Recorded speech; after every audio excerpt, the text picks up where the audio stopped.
पृथ्वी पर रहने वाला प्रत्येक इंसान इस ब्रह्मांड का हमेशा से ही रहस्य जानना चाहता है। कभी ग्रहों की खोज तो कभी चंद्रमा पर जीवन की तलाश रहती है। मानव ने चांद पर कदम रख लिए, लेकिन मानवों के चांद पर रखे कदम काफ़ी हैरानी भरे रहे हैं। आज से 50 वर्ष पूर्व, जब भारी भरकम तकनीकी और इंसानों का ज्ञान काफ़ी कम था, तब 1979 ईस्वी में नासा ने लगातार 2 बार इंसानों को चांद पर पहुंचा चुका था। महज 6 वर्षों के अंतर में नासा ने चांद पर 4 बार इंसानों को उतारकर इतिहास रच दिया।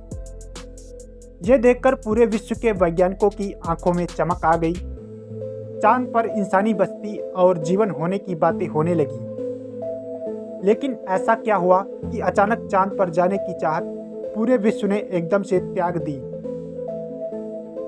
आज की वीडियो काफ़ी इंटरेस्टिंग होने वाली है, तो वीडियो को लास्ट तक जरूर देखें, क्योंकि हम आज के वीडियो में हम सब बताने जा रहे हैं। नासा द्वारा लॉन्च किया गया अपोलो 11 21 घंटे 31 मिनट तक चांद की सतह पर रहा और 24 जुलाई 1969 को वापस धरती पर आ गया। चांद पर गए 3 astronauts Neil Armstrong, Edwin Buzz Aldrin और माइकल कॉलिंस के साथ कुछ ऐसा हुआ था जिससे उन तीनों एस्ट्रोनॉट्स की धड़कनें अचानक रुक गई। कहा जाता है कि जब नील आर्मस्ट्रांग और बज अल्ड्रिन चंद्रमा की सतह पर घूम रहे थे, तब कुछ समय के लिए उनका प्रसारण रोक दिया गया था। वो कुछ कहना चाहते थे, लेकिन उनकी आवाज़ को भी काट दी गई। जानकारों के मुताबिक चांद पर करीब 2500 फीट ऊंचे कई टावर हैं, जिसे एलियंस ने हजारों साल पहले पृथ्वी पर नज़र रखने के लिए लगाए थे। आर्मस्ट्रांग और अल्ड्रिन किसी ऐसे ही टावर को देखा था जिसकी जानकारी हम सबसे छिपाई गई। इन टावरों की जानकारी के लिए ही नासा ने इंसानों को चांद पर जल्दी भेजा।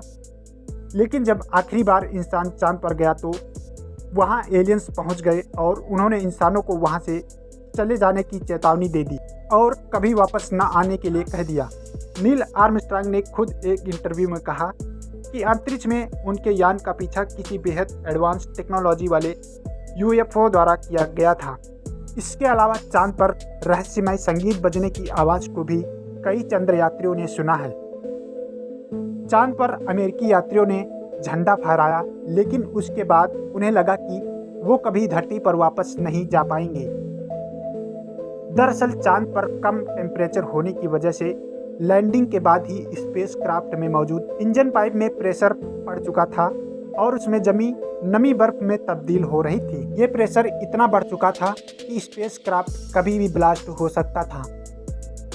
कल्पना कीजिए, अगर ऐसा हो जाता तो धरती पर वापस आ पाना इनके लिए असंभव था और ये चांद पर ही अपनी आखिरी सांस लेते। लेकिन भगवान की मेहरबानी से थोड़ी देर बाद बर्फ पिघलने लगी थी और इसके चलते फ्यूल पाइप का प्रेशर नॉर्मल हो चुका था। इन सारी मुसीबतों को झेलने के बाद नील आर्मस्ट्रांग और उनके साथी ने यान को धरती पर वापस आने के लिए तैयार कर लिया और सभी ने बड़े ही आराम से प्रशांत महासागर में 24 जुलाई 1969 को लैंडिंग की और अपने मिशन को कामयाब बनाया। तो दोस्तों, वीडियो देखने के बाद अब आपको सारे राज के बारे में पता चल गया होगा।